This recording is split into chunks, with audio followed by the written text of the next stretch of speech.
स्वागत है आपके अपने यूट्यूब चैनल में। आइए अपन शुरुआत करते हैं इनकम टैक्स एक्ट 2025 की। तो अब अपन शुरुआत करते हैं इनकम फ्रॉम हाउस प्रॉपर्टी की कि जो नया इनकम टैक्स एक्ट आया है जो कि 1 अप्रैल 2026 से एप्लीकेबल है, उसमें अपन इनकम फ्रॉम हाउस प्रॉपर्टी की कैलकुलेशन कैसे करेंगे कैसे नहीं करेंगे उसके लिए अपन बात करते हैं। तो ये जो चैप्टर है ये हो रहा है आपके सेक्शन 20 से स्टार्ट। यहाँ पे जो सेक्शन 20 से स्टार्ट हो रहा है कि एनुअल वैल्यू के लिए, हाउस प्रॉपर्टी के लिए अगर आपने कोई भी हाउस प्रॉपर्टी लेट आउट कर रखी है तो उस केस में अपन कैसे कैलकुलेट करेंगे इनकम फ्रॉम हाउस प्रॉपर्टी। ठीक है दोस्तों, सबसे पहले बात करते हैं सेक्शन 20 की। यहाँ पे सेक्शन 20 में बोला कि the annual value of the property consisting of any building or land apartment that to owned by the assessee shall be chargeable to income tax under the head income from the house property. अब इसके अंदर क्या क्या taxability में आएंगे? अगर मैंने कोई बिल्डिंग ऑन कर रखी है, ठीक है ठीक है, और बिल्डिंग के साथ अगर कोई लैंड भी अटैच है, अगर उसका भी मुझे कोई रेंट मिल रहा है तो वो भी मेरा हाउस प्रॉपर्टी चैप्टर में जाके टैक्सेबल हो जाएगा। ठीक है दोस्तों, आइए सेक्शन नंबर 20 का सबसेक्शन 2 क्या बोल रहा है? The provision of subsection shall not apply to such portion of the property as occupied by the assessee for his business or profession for the profit of which are chargeable to income tax. अगर मान लीजिए कोई मैंने property held कर रखी है for the PGBP, अगर मैं प्रॉपर्टी का बिजनेस करता हूँ, रियल एस्टेट का बिजनेस करता हूँ, तो उस पर अगर मेरे को कोई इनकम होती है तो वो मेरा इनकम फ्रॉम हाउस प्रॉपर्टी में टैक्सेबल नहीं होगा, वो मेरा पीजीबीपी हेड में जाके टैक्सेबल हो जाएगा। ठीक है दोस्तों, अब आते हैं अपन सेक्शन नंबर 21 की बात करते हैं। यहाँ पे कि जो मैं आपको बता रहा था कि जो कैलकुलेशन है यहाँ पे सेक्शन 20 में नहीं होती है, यहाँ पे जो कैलकुलेशन होगी सेक्शन 21 में होगी। यहाँ पे सेक्शन 21 में इसकी कैलकुलेशन करेंगे। सेक्शन 20 सिर्फ इस चीज़ के लिए बताती है कि किस चीज़ पे आपको इनकम फ्रॉम हाउस प्रॉपर्टी होगा। ठीक है दोस्तों, अब अपन बात करते हैं सेक्शन 21 की कि सेक्शन 21 में अपन कैसे कैलकुलेट करते हैं, इसको कैसे नहीं करते हैं। आइए दोस्तों, ठीक है, अब सबसे सेक्शन 21 में आ जाइए। For the purpose of section 20 the annual value of any property shall be deemed to be higher of the following. क्या क्या हायर होगा? The sum for which it might reasonably be expected to let from year to year, the sum for which might reasonably be expected to let from year to year. यहाँ पे let out नहीं है लेकिन expected से let out करना, तो उससे जो एक्सपेक्टेड रेंट होगा वो मेरा यहाँ पे आ जाएगा। बी बोल रहा था actual rent received or received by the owner of the property or any part of it is let out. तो सिंपल सी बात है, यहाँ पे सिर्फ दो कंडीशंस यहाँ पे इन्होंने ड्रॉ किया है कि कैसे एनुअल वैल्यू मेरी डिटरमाइंड होगी। एनुअल वैल्यू दोस्तों मेरी कैसे डिटरमाइंड होगी? एनुअल वैल्यू के लिए यहाँ पे सिर्फ इतना सा बोला है कि जो भी मेरा एक्सपेक्टेड रेंट होगा, ठीक है, और जो मेरे को अमाउंट रिसीव्ड और रिसीवेबल है, विच एवरी जो हायर होगा वो मेरी एनुअल वैल्यू यहाँ पे मान ली जाएगी। ठीक है दोस्तों, अब अपन वापस अपने बैड एक्ट पे आते हैं। बैड एक्ट अपना क्या बोल रहा है? यहाँ पे ऊपर बोल रहा है कि सबसेक्शन 2 में in case the property or any part of its let in normal course and was vacant for the whole or any part of the tax, the annual value of the property shall be computed as per subsection 1B the actual interest or receivable by the owner of the property or in part of its let out. तो अपन वो मान लिया जाएगा section B के according हम calculate करेंगे। In case the property or any part of its is let in normal course and was vacant for whole or any part of the tax, मतलब नॉर्मल कोर्स में उसको let out करता हूँ लेकिन whole or any part of the tax में वो मेरा vacant रहा है, तो यहाँ पे मेरे एक्चुअल रेंट और रिसीव्ड, मान लो मेरे को रेंट मिला नहीं तो जीरो हो जाएगा। रीजनेबली एक्सपेक्टेड मेरा कुछ ना कुछ अमाउंट होगा तो उस हिसाब से अपने यहाँ पे एनुअल वैल्यू डिटरमाइंड हो जाएगी। सबसेक्शन 30 में बोल रहा है कि the annual value of the property shall be reduced by the taxes including service taxes levied by the local authority in respect of the such property actually paid during the tax year by the owner in respect of the when such tax become payable. यहाँ पे आपको एक चीज़ ध्यान देने के लिए बात है, यहाँ पे जो बात कर रहा है वो बात कर रहा है जो अपने taxes actually paid during the tax year by the owner, इस चीज़ की बात कर रहा है। यहाँ पे इस सेक्शन पे आपको ध्यान देना है। ठीक है दोस्तों, अगर मान लीजिए सपोज कीजिए मैं यहाँ पे बात कर रहा हूँ, आप यहाँ पे आइए कि ये मान लीजिए मैं जो टैक्स कैलकुलेट कर रहा हूँ वो मैं कैलकुलेट कर रहा हूँ फाइनेंशियल ईयर 2026-27, ठीक है, क्योंकि ये जो नया एक्ट है वो 1 अप्रैल 2026 से एप्लीकेबल है, तो यहीं से कैलकुलेट होगा। सपोज कीजिए मैंने एनुअल वैल्यू डिटरमाइन कर ली इसकी 1 लाख रुपए, ठीक है। अब लेस करना है मुझे म्यूनसिपल टैक्स। म्यूनसिपल टैक्स मान लीजिए फाइनेंशियल ईयर 26-27 के लिए लेते 30,000 रुपये, लेकिन मैंने ये एक्चुअली पे नहीं किए हैं, तो एक्चुअली नॉट पेड, ठीक है। तो इसकी मुझे डिडक्शन नहीं मिलेगी, डिडक्शन नॉट अलाउड, ठीक है। ये डिडक्शन तभी मिलती है जब आप एक्चुअल में इसको पे कर देते हो, तो अदरवाइज ये डिडक्शन आपको नहीं मिलती है, ठीक है। अब अपन आगे बात करते हैं इसके अलावा और क्या चीज़ें यहाँ पे दी हुई है, ठीक है।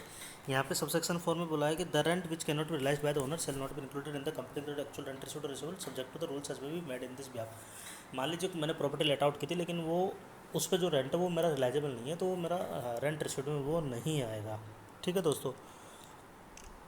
सबसेक्शन 5 में बोला है कि इन रेस्पेक्ट ऑफ प्रॉपर्टी और it's part held as stock in trade and not let wholly or partly at any time during the tax year, the annual value shall be nil for the 2 year from the end of the financial year in which a completion certificate is obtained from the competent authority। मतलब इसके अंदर ध्यान से समझना क्या लिखा हुआ है। In respect of a property और it's part held as stock in trade, मेरे पास है स्टॉक इन ट्रेड मैंने हेल्ड कर रखा है, and not let wholly or partly at any time during the tax year, ठीक है।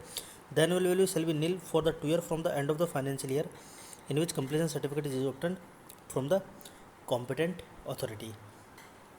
समझ में आ गई बात। अगर मान लीजिए मैं कोई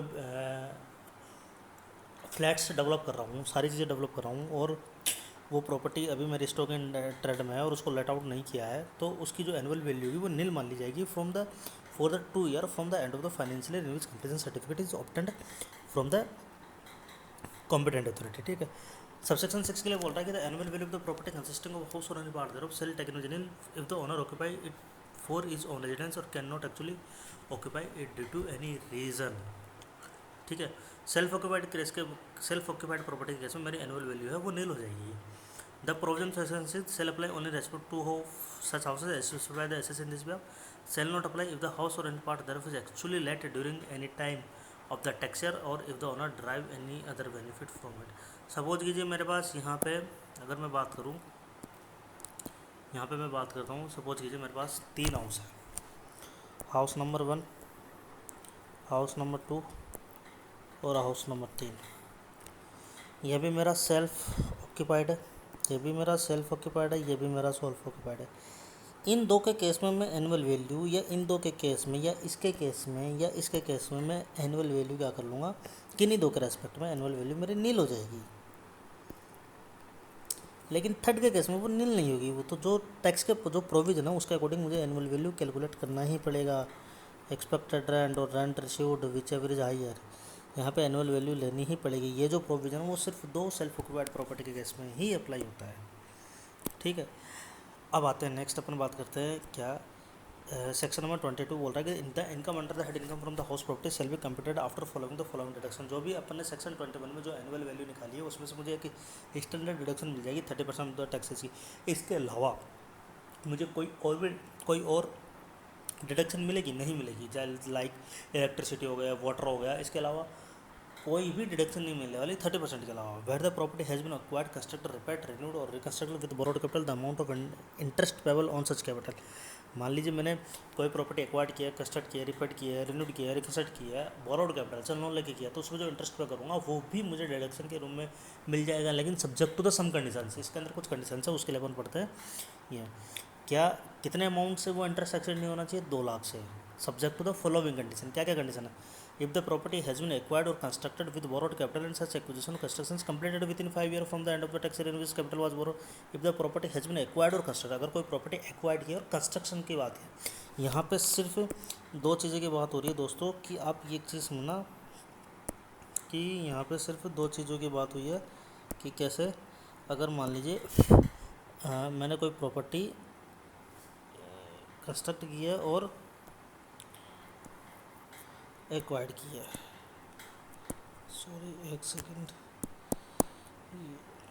ठीक है इसको छोड़िए, अब यहाँ पे बात कीजिए। अब हम एक काम करते हैं, सेकंड पेज ले लेते हैं ना, ठीक है। यहाँ पे देखिए, ठीक है, मैंने सिर्फ यहाँ पे एक्वायर्ड किया हो और कंस्ट्रक्ट किया हो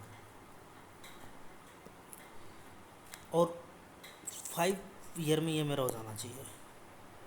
सपोज कीजिए मैंने 31 मई 2026 को कोई लोन लिया है प्रॉपर्टी एक्वायर करने के लिए, कंस्ट्रक्ट करने के लिए। अब ये फाइनेंशियल मेरा कब एंड हो रहा है? 31 मार्च 2027 में। तो यहाँ से मुझे 5 साल लेने पड़ेंगे। 5 साल अब कैसे स्टार्ट होंगे? 2027, 28, 2028 एंड 29,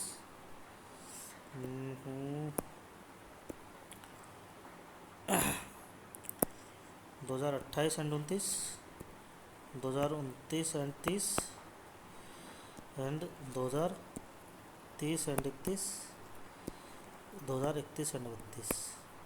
तो मुझे 2 लाख रुपए की इंटरेस्ट की डिडक्शन मिल जाएगी अगर मैं उस पर इंटरेस्ट इनकर करता हूँ तो। ठीक है, अब नेक्स्ट क्या बोल रहा है? If the property is borrowed during any period prior to the tax year in which the property was has been acquired और कंस्ट्रक्टेड। ध्यान से समझना क्या बोल रहा है।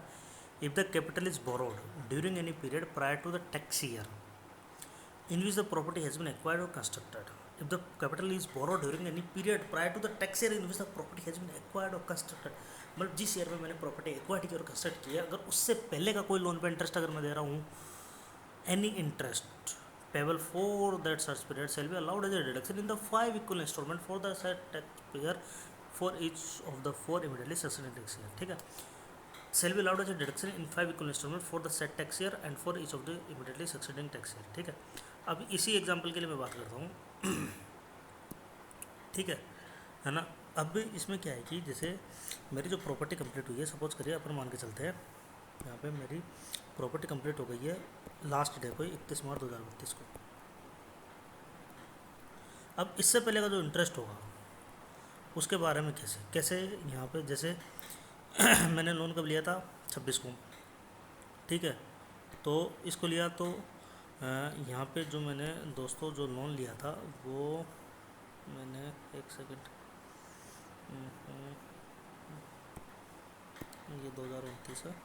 ठीक, यहाँ पे जो मैंने लोन लिया था, यहाँ पे 1 ईयर की मैं बात करते थे, यहाँ पे अपन ने लोन लिया था। ठीक है, 31 मार्च 2026, ये सॉरी मतलब अपन ने जो लोन लिया था फाइनेंशियल 26-27 में लिया था नेक्स्ट वाले में। अब वो उसके ऊपर बात कर लेंगे कौन सा डेट को सपोज करता है। अपन एक डेट ले लेते हैं यहाँ पे, मान लेते हैं मैंने जो लोन लिया था वो लिया था 31 मई 2026 को। ठीक है, तो ये जो फाइनेंशियल ईयर 2026-27 से लेके और अप टू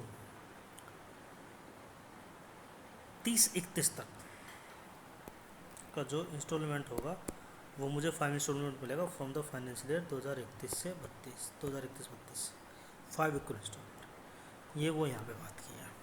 ठीक है, अब नेक्स्ट पढ़ते हैं क्या बोल रहा है। If the assessee financial certificate from person to whom interest payable on such capital and आपको सर्टिफिकेट कैपिटल देना पड़ेगा और 30,000 रुपीज़ इन एनी। अगर और कोई केस होगा तो सिर्फ 30,000 रुपीज़ का ही मुझे इंटरेस्ट मिलेगा। अदरवाइज मुझे जैसे मान लो मैंने कंस्ट्रक्शन कराया, सॉरी मैंने रेनोवेशन कराया, रेनोवेट कराया, तो मुझे 30,000 का ही मिलेगा। अदरवाइज इससे ज़्यादा का मुझे नहीं मिलेगा। ठीक है दोस्तों, अपन बात करते हैं सबसेक्शन 30 की, the deduction under subsection 2A second. यहाँ पे जो बात कर रहा है जो 5 इक्वल इंस्टॉलमेंट की, यहाँ पे बोल रहा है कि shall be completed after reducing any amount already allowed as a deduction under any other provision of the act. अगर मान लीजिए उस इंटरेस्ट का मुझे कोई कहीं और भी डिडक्शन मिल गया तो मुझे यहाँ पे नहीं मिलेगा। ठीक है, the certificate refer to subsection 2 shall specify the amount of interest payable or the interest payable on any new loan where subsequent to the capital borrowed the assessor has taken any such loan part of the such। ठीक है, अपन बात कर रहे हैं subsection 5 की।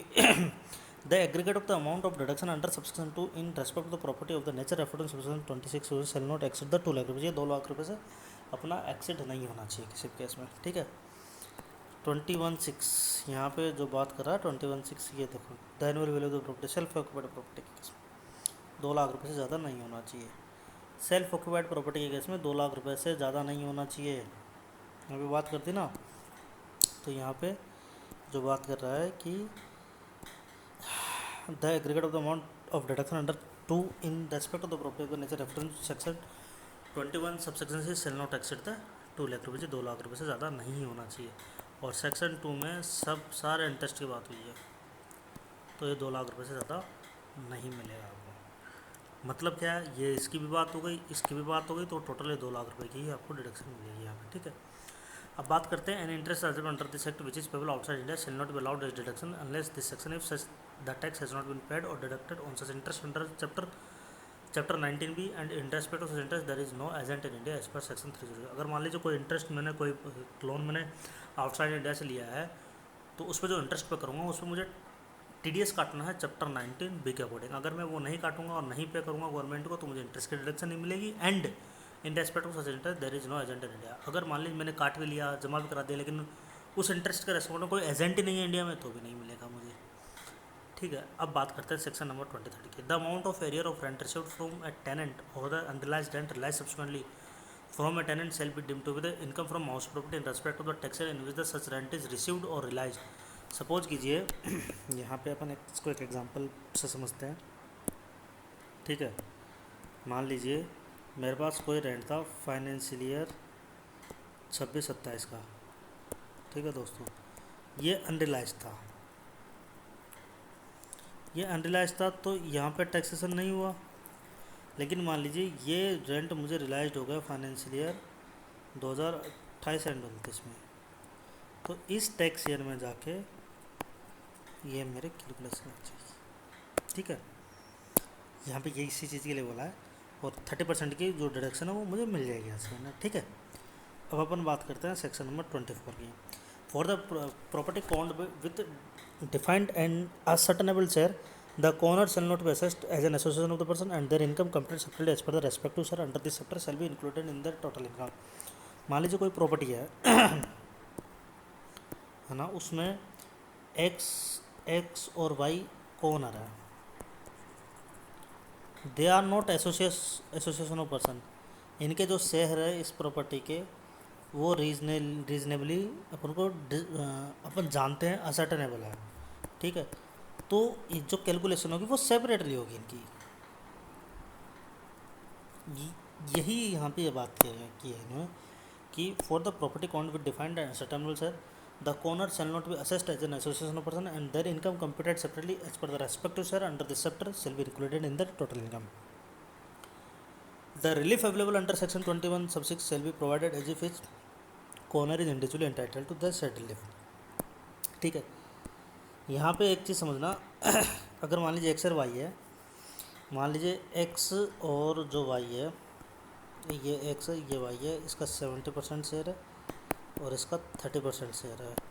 ठीक है, अब जो सेक्शन 21 सबसेक्शन 6 में सेल्फ ऑक्यूपाइड प्रॉपर्टी के केस में अपने जो देखी थी इंटरेस्ट की डिडक्शन 2 लाख रुपए की, ये इनको सेपरेटली अलाउड होगी। ऐसा नहीं है कि 2 लाख का 70% क्या हो जाएगा, 2 लाख का 30, नहीं, ये सेपरेटली ही चलेगी। यहाँ यही ये चीज़ यहाँ पे बोल रहा है कि the relief available under section 21 subsection 6 shall be provided as if its corner is individually entitled to said relief। ठीक है दोस्तों, अब इसके आगे के जो सेक्शन है वो अपन नेक्स्ट वीडियो में बात करेंगे। आज के लिए इतना ही बहुत है इस सेक्शन के अंदर। चलो एक काम करते हैं, सेक्शन नंबर 25 की अपन बात कर ही लेते हैं। For the purpose of section 22-24 the owner in relation to property shall include an individual who transfer without adequate consideration any property to the spouse or to a minor child other than a married daughter. Suppose कीजिए मेरे पास एक property है और वो property मैंने मेरी wife को transfer कर दी विदाउट एजुकेटेड कंसिडरेशन और माइनर चाइल्ड को कर दिया एक्सेप्ट मैरिड डॉटर, तो उससे जो भी इनकम होगी वो मेरे हैंड में टैक्सेबल होगी except under an agreement to live apart. Suppose कीजिए मेरा डिवोर्स हो रहा है और मैंने मेरे वाइफ को एज एग्रीमेंट के तौर पे वो प्रॉपर्टी ट्रांसफर किया, तो उसके ओनर वो मेरी वाइफ मानी जाएगी ना कि मैं। लेकिन विदाउट एजुकेट कंसिडरेशन के मैंने मेरे वाइफ को मेरे माइनर चाइल्ड को अगर वो प्रॉपर्टी ट्रांसफर कर दी है तो उससे जो भी बेनिफिट वो लोग ड्राइव कर रहे हैं वो मेरे हैंड में जाकर टैक्सेबल होगा ना कि उनके में। The holder of an impartible assets, impartible जो एसेट्स होती है उसके अंदर जितनी भी एसेट्स होगी उसका ओनर मैं ही माना जाऊँगा। A member of the cooperative society company or other association of a person to whom a building or part thereof is allotted or leased under a house building scheme of the society company or association. मान लीजिए कोई society या कोई company या association और उसका मैं member हूँ और उसकी कोई स्कीम के तहत मुझे कोई हाउस अलॉट होता है, कोई हाउस मुझे लीज में मिलता है, तो उस हाउस और लीज का ओनर है मैं माना जाऊँगा ना कि वो सोसाइटी मानी जाएगी। तो उससे जो भी बेनिफिट ड्राइव होगा वो मेरे हैंड में जाके टैक्सेबल होगा। सबसेक्शन डी बोलता है a person who is allowed to take or return possession of any building or part thereof in part performance of the contract of the nature referred in section 53 of the transfer. मान लीजिए transfer protect 82 के section 53 के according किसी कॉन्ट्रैक्टिव performance के लिए मेरे को allowed किया गया है कि मैं किसी प्रॉपर्टी की पोजेशन ले लूँ तो पोजेशन लेने के बाद जो भी मेरे को बेनिफिट ड्राइव होगा वो मेरे हैंड में जाके टैक्सेबल होगा। सबसेक्शन ए में बोल रहा है a person who acquire any right by virtue of transfer of such property by way of sale or exchange or original or extendable lease for a term of not less than 12 year से नीचे की lease है तो वो भी मेरे hand में जाके टैक्सेबल होगी। ठीक है। सबसेक्शन 2 में बोल रहा है accruing or arise from any transaction whether by way of becoming member acquiring share in cooperative society company or other association of a person or by way of an agreement or any arrangement of that by whatever name, किसी भी नाम से आप बुला लो, not being a transaction by way of sale exchange or lease which has the effect of enabling the enjoyment of such property. अगर मान लीजिए मैं कोऑपरेटिव सोसाइटी का मेंबर हूँ या फिर एसोसिएशन है, कंपनी है, लेकिन मैं किसी प्रॉपर्टी के एंजॉय कर रहा हूँ, इफेक्ट को एंजॉय कर रहा हूँ, तो वो मेरे हैंड में जाके टैक्सेबल होगा, ना कि वो दैट कोऑपरेटिव सोसाइटी और एसोसिएशन ऑफ पर्सन में। ठीक है। यहाँ पे ये चीज़ों को आपको ध्यान में रखना है। ये बस ये जो सेक्शन 25 सबसेक्शन ए है ये ज़्यादा इंपॉर्टेंट आपके लिए मायने रखता है। इस चीज़ को आपको ध्यान रखना for the calculation of the income from the house property. और अपन ने जो बात की है इनकम फ्रॉम हाउस प्रॉपर्टी की बात की है, छोटा सा चैप्टर है, बहुत अच्छा चैप्टर है। अपन इसको एक बार रिवाइज कर लेते हैं। सेक्शन 20 बात कर रहा है कि कैसे मतलब एनुअल वैल्यू है, बेसिस चार्ज ऑफ बेसिस ये बताता है इनकम फ्रॉम हाउस प्रॉपर्टी के अंदर। सेक्शन नंबर 21 फॉर कैलकुलेशंस बताती है कि आपको एनुअल वैल्यूज़ आपको कैसे कैलकुलेट करनी है। ठीक है। सेक्शन 22 बताती है कि आपको क्या क्या डिडक्शन मिलेगी। आपको 30% ऑफ एनुअल वैल्यू डिडक्शन मिल जाएगी। सेल्फ ऑक्यूपाइड प्रॉपर्टी के केस में आपको 2 लाख की डिडक्शन मिल जाएगी। ठीक है। अगर वो आपने एक्वायर्ड और कंस्ट्रक्ट किया है तो अगर उससे पहले का कोई इंटरेस्ट है तो विद इन इक्वल 5 इंस्टॉलमेंट में आपको मिल जाएगा। ठीक है ना। और अगर आपने कोई कैपिटल आउटसाइड इंडिया लिया और उसमें इंटरेस्ट आप पे करते हो तब तक अलाउड नहीं होगा जब तक आप उस पर टैक्स टीडीएस काट के उसको डिपॉजिट नहीं कर दोगे, और उसका एजेंट इंडिया में होना चाहिए। ठीक है। सेक्शन नंबर 23 रिलाइज्ड रेंट की बात कर, जो एरियर रेंट है जब जिस ईयर में मिलता है, जिस टैक्स ईयर में मिलेगा उस ईयर में जाकर टैक्स होगा, उसकी बात करता है। ठीक है। सेक्शन नंबर 24 जो बात करती है को ओनर के केस में बात करती है। सेक्शन नंबर 25 बात करती है कि सेक्शन 20 से 24 में ओनर कौन माने जाएंगे। तो यहाँ पे अपना ये जो सेक्शन है 20 से स्टार्ट होता है, 25 में ख़त्म हो जाता है। इसी के साथ ही अपना चैप्टर ख़त्म होता है हाउस प्रॉपर्टी का। अब इसके बाद अपन एक नया चैप्टर स्टार्ट करेंगे दोस्तों। ठीक है। थैंक यू दोस्तों।